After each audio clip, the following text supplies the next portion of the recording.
Okay lang naman magdildil ng asin, basta meron tayong iPhone. De, joke lang. Pakaya ng budget. Huwag nyo munang i-avail yung iPhone. Kayo lang din mahihirapan. iPhone kaya? iPhone!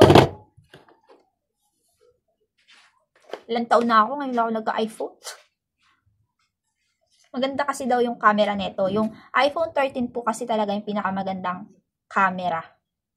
Yan. Based to sa mga iPhone users din. Tuwing mag-order tayo ng mga mamahalin na item, lalo na yung mga gadget, para makapag-request tayo ng refund, kailangan meron tayong proof. So, kailangan yung kumuha ng video. Ito kaya iPhone to or ba to? Kung dati tinitingnan ko lang to, ngayon hawak ko na. Sana iPhone na laman.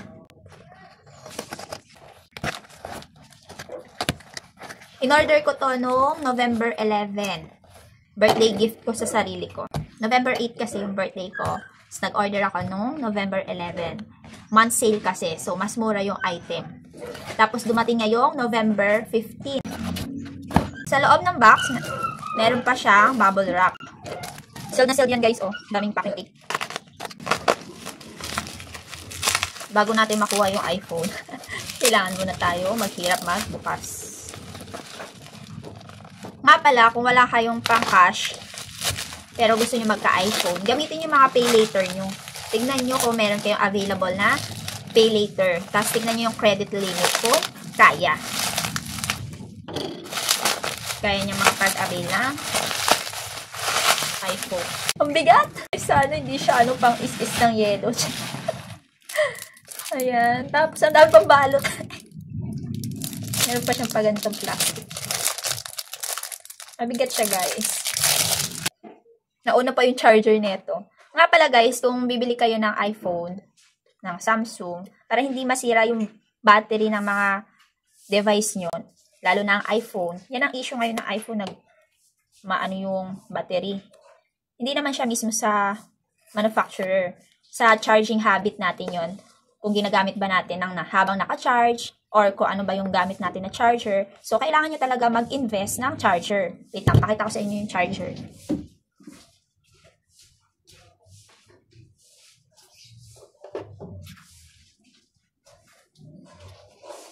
Ito yung marirecommend ko sa inyo na charger, yung Anker brand, Zolo.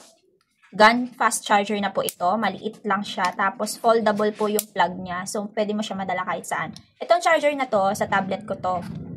Kaya bumili pa ako ng isa kasi sobrang ganda. Ayan oh, napakaliit lang niya. 1 inch lang yung size niya. Ay, yung height niya. Diba? Ang ganda. Tapos, low temperature na rin to. So, no overheat po kapag Anker ang ginamit nyong adapter or charger. iPhone kaya? iPhone! Ilang taon na ako, ngayon lang ako nagka-iPhone. Maganda kasi daw yung camera nito. Yung iPhone 13 po kasi talaga yung pinakamagandang camera. Yan. Based to sa mga iPhone users din. Itong ginagamit ko na pang video guys, Honor X9C. Tapos, ito yung iPhone 13. Kailangan ko kasi talaga na iPhone para gumanda yung quality ng video natin. Ako pala sa inyo. Sa loob ng box, meron tayo charging cable, lightning ang tawag nila dito eh. Ayan, napakaliit niya. Sakto talaga siya dito sa nabili kong Anker charger. Ayan, diba? Pin ejector para sa SIM natin, guys. And, wait lang.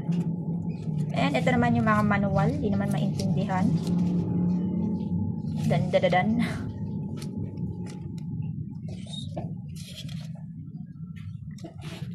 Ayan, may English sila na manual. Tapos, meron ding Chinese ata ito. Tapos, iba pang language. Bali, 3 na magkakaibang language sa SIM ejector. Yun lang naman yung laman ng box.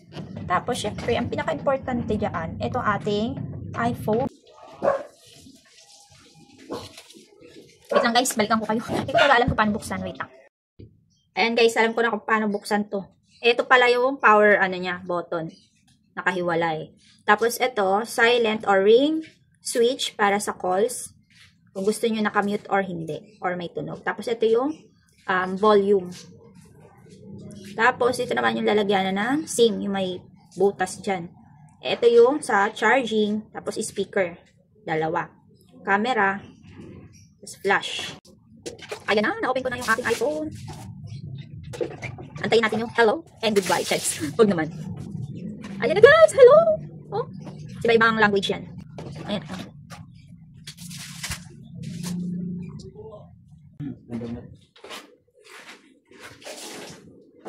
Bonjour.